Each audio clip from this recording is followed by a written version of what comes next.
Assalamualaikum warahmatullahi wabarakatuh. Perkenalkan, nama saya Siti Ayu Hanifah dari Prodi Ekonomi Syariah Fakultas Hukum Syariah dan Ekonomi Islam Institut Islam Nahdlatul Ulama Temanggung tahun 2021. Nah, pada kesempatan video kali ini saya akan mencoba untuk menjelaskan ataupun memaparkan bagaimana aswaja dalam perspektif sosial politik. Langsung saja kepada materi kita, bahwa NU adalah sebuah organisasi Islam terbesar di Indonesia yang berdiri pada tanggal 31 Januari tahun 1926. Nah, pada waktu itu para kiai-kiai ternama dari Jawa Tengah, Jawa Barat, Jawa Timur, dan juga Madura berkumpul menjadi satu di Surabaya di Kiai Haji Wahab Hasbullah yang juga diperkasa oleh Kiai Haji Hashim Asy'ari. Nah, beliau-beliau ini berkumpul lalu berunding bagaimana caranya agar Islam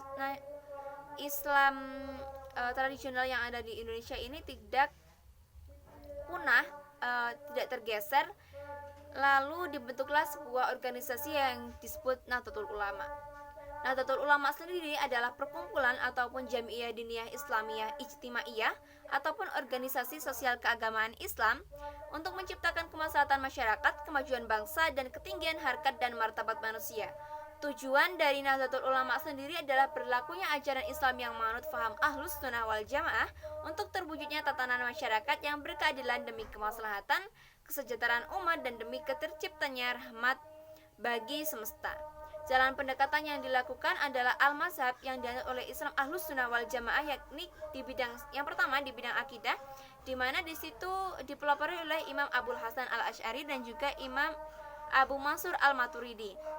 Kemudian ketika kita melihat di fikih, maka kita akan menemukan 4 imam, yaitu Imam Syafi'i, Hambali, Hanafi, dan juga Maliki. Kemudian ketika kita melihat di tasawuf, maka ada Imam Al-Baghdadi, Al-Junaid, dan juga Imam Al-Ghazali serta imam-imam yang lain.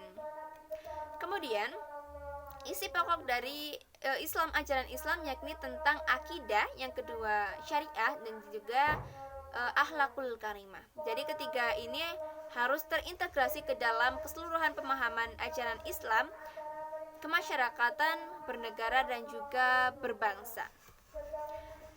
Kemudian dalam gagasan bernegara yang paling krusial dan hangat dibicarakan adalah tentang imamah, sesuai dengan paradigma aswaja yang bersifat tawazun, ta'adul, dan juga tasamuh.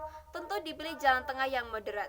Imamah sendiri adalah implikasi bentuk negara Islam legal formalistik, tidaklah masuk ke dalam pilar-pilar akidah, tetapi wacana ini lebih banyak disorot dalam kacamata fikih atau syariat, sehingga di kalangan Sunni lahir nuansa fikih kontemporer dan juga fikih siasi.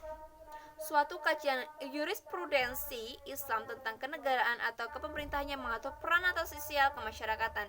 Visi fikih ini tentu memiliki banyak polemik ataupun ikhtilaf di kalangan fuqaha yang sekaligus membuka variasi dalam berpolitik. Nah, meskipun demikian, menurut aswaja sendiri, Islam wajib hukumnya untuk mendirikan suatu negara. Jadi umat Islam ini wajib hukumnya untuk mendirikan sebuah negara, yang dimana yang menjadi pokok ataupun sebagai rujukan acuan dalam bernegara adalah Khulafaur Rasyidin pada masa tipologi masa Rasulullah. Sedangkan bentuk-bentuk monarki absolut ataupun dinasti yang berkuasa sesudahnya, mulai dari dinasti Umayyah, Abbasiyah, Turki Utsmani, juga sosok pemerintah yang dilegitimasi para ulama Sunni. Begitu pula dengan kehadiran negara-negara ketiga di kalangan kaum muslimin, meski telah direnovasi dalam bentuk republika dan juga demokrasi.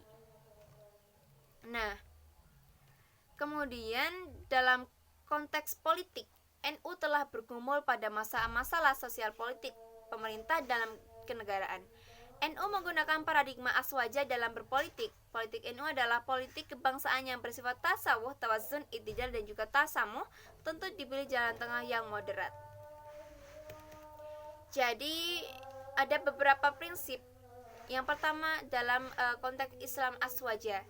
Yang pertama adalah al-adalah, yang merupakan prinsip penegakan keadilan. Yang kedua tentang prinsip al-huriyah, yang dimaksudkan sebagai suatu jaminan atas kebebasan umat dalam mengekspresikan kreativitas dan hak-hak mereka. Yang ketiga tentang al-musawah dalam upaya penghapusan diskriminasi manusia sehingga menempatkan manusia pada posisi maupun derajat yang sama. Yang terakhir tentang al-syura.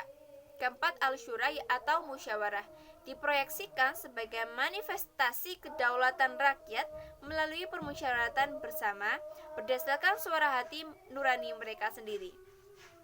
Nah, NU dengan berpaham Islam Ahlus Sunnah wal Jamaah yang sangat moderat dalam kehidupan kebangsaan telah melalui suatu pergumulan dalam sejarah kebangsaan. Dimulai sejak masa pra-kemerdekaan sampai dengan tahun 1945, masa kemerdekaan sampai Orde Lama, Orde Baru, Reformasi, lalu masa transisi demokrasi dan saat ini masih konsolidasi dengan demokrasi. Kiai Wahab Hashbullah dan juga Kiai Hashim Asy'ari memiliki peran politik besar dalam saat negara ini mau berdiri ataupun setelah berdiri, terutama dalam revolusi kemerdekaan dan juga dalam perundingan Renville, perjanjian Linggajati maupun KMB. Nah, dalam peristiwa itu Kiai Wahab dan juga Kiai Hashim menunjukkan kepiawaiannya dalam berpolitisi pesantren yang mampu mengalahkan politisi berpendidikan Belanda, Lembaga Pendidikan Tawirul Afkar. Lembaga ini dibentuk sebagai sebuah kelompok diskusi di antara para ulama dari berbagai organisasi yang telah melahirkan kader pesantren yang memiliki pengetahuan Islam dan nasionalis kebangsaan yang kuat. Paradigma politik NU bersumber dari pemahaman Islam aswaja tercermin dalam paradigma kehidupan politik NU sendiri, bahwa berpolitik sesuai dengan Pancasila dan juga Undang-Undang 1945, politik yang berwawasan kebangsaan dan menuju integrasi bangsa dengan langkah-langkah yang senantiasa menjunjung tinggi persatuan dan kesatuan untuk mencapai cita-cita bersama, yaitu terwujudnya masyarakat yang adil, lahir dan juga batin, dan dilakukan sebagai amal ibadah menuju kebahagiaan di dunia dan juga di akhirat. Nah, politik pengembangan nilai-nilai kemerdekaan yang hakiki dan demokratis mendidik kedewasaan bangsa untuk menyadari hak dan kewajiban yang tanggung jawab untuk mencapai kemaslahatan bersama. Berpolitik dilakukan dengan moral. Etika sesuai dengan etika Pancasila. Berpolitik dilakukan dengan kejujuran nurani dan moral agama. Konstitusional, adil sesuai dengan peraturan dan norma-norma yang disepakati serta dapat mengembangkan mekanisme musyawarah dalam memecahkan masalah bersama. Berpolitik dilakukan untuk memperkokoh konsensus nasional dan dilaksanakan sesuai dengan akhlakul karimah sebagai pengamalan ajaran Islam Ahlus Sunnah wal Jamaah An-Nahdiyah. Demikian penjelasan maupun pembahasan tentang aswaja dalam perspektif sosial politik. Kurang lebihnya mohon maaf. Terima kasih. Billahi taufiq wal hidayah. Wassalamualaikum warahmatullahi wabarakatuh.